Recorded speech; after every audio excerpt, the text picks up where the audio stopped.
delta difference, small but finite. Concept clarity. In this series of delta difference videos, here we try to remove the misconceptions and confusion surrounding a very simple looking concept or a taken for granted idea, that is weight of a body. What is weight? The force with which the earth attracts a body is called its weight. This is what you see in textbooks, or this is what teachers tell the students in the classes. And nowadays, if you type what is weight on the Google, you'll get some millions of results, most of which say the statement in some or the other way. Here we will be discussing the whole thing under the limits of Newton's second law and Newton's law of gravitation. Yes, what is this force with which the body is attracted by the earth? Consider a body of mass m at some distance r from the center of the earth. For all external objects, we can consider earth to be acting as if it is a point mass at the center. Now, this applies a force F. This F is given by Newton's law of gravitation by his famous formula G m by r square. But when we use this formula, we should remember that this m here we're mentioning is gravitational mass. What is gravitational mass? Gravitational mass is one which is a source of gravitational field and as well which experiences a force because of gravitational field of somebody else. For example, here the earth.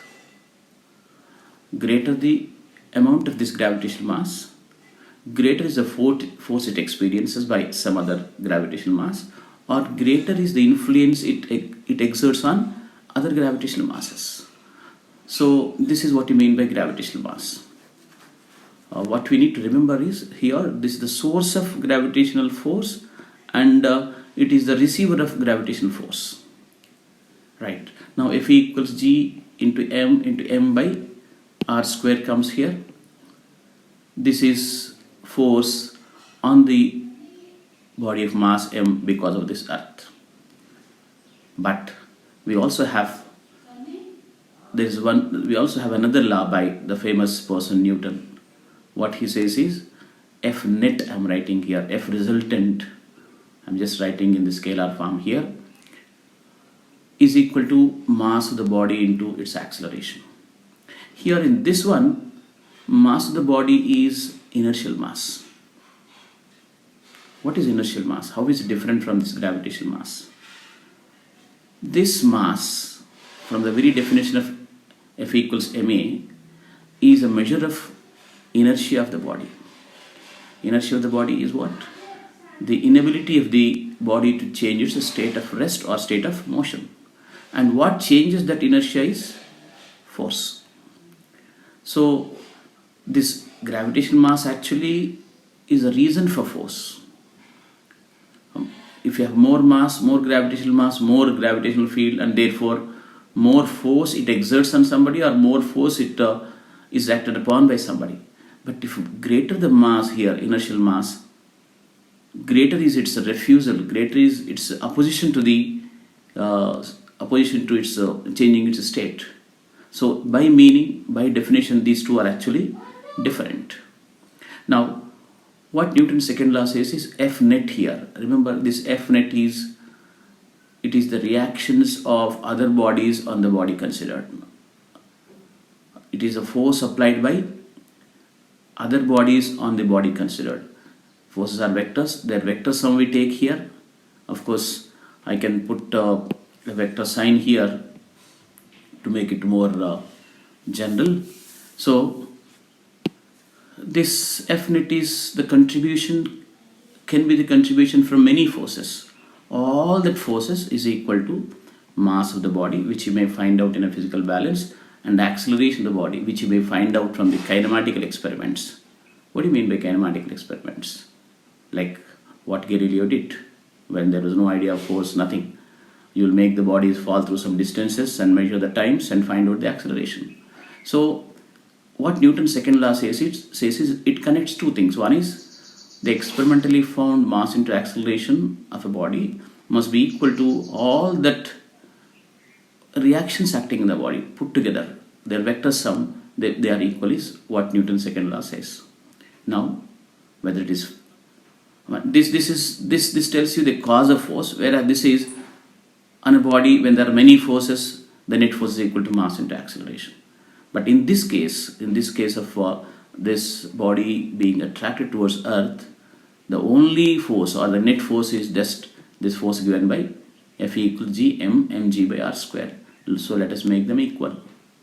Though by meaning, by nature, by definition, this gravitational mass and inertial mass are different, experimentally people could not find any difference between the two. Therefore, we make them equal. mg equals ma we write, therefore we can cancel them out.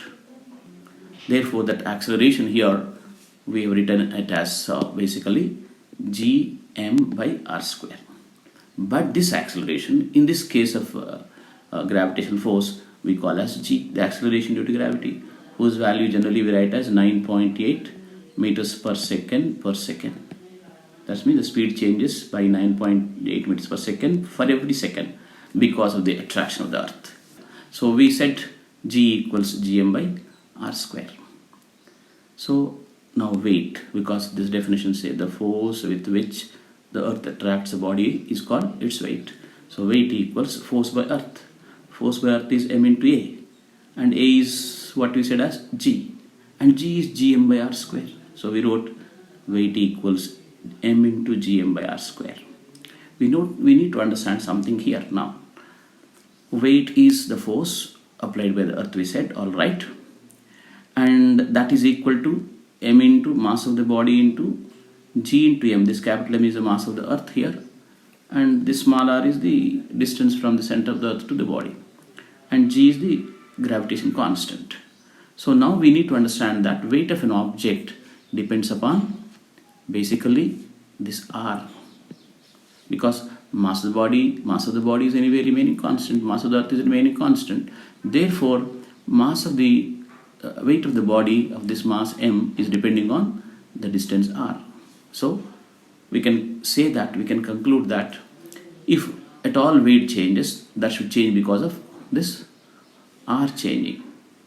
That means if the mass is placed somewhere here, now the same weight will be written as gm by r square, that r becomes small r here and into m, and r is less than r, therefore weight on the surface is greater than weight at some h.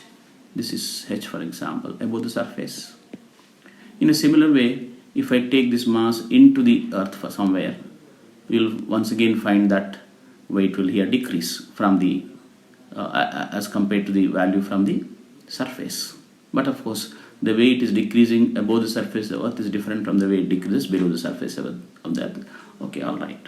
That we'll be discussing somewhere else. But finally, this is the idea. Weight is, people define as force by the Earth, and if it is that, it should be depending only on this small r, that distance from the center of the Earth. Only if it changes, weight changes.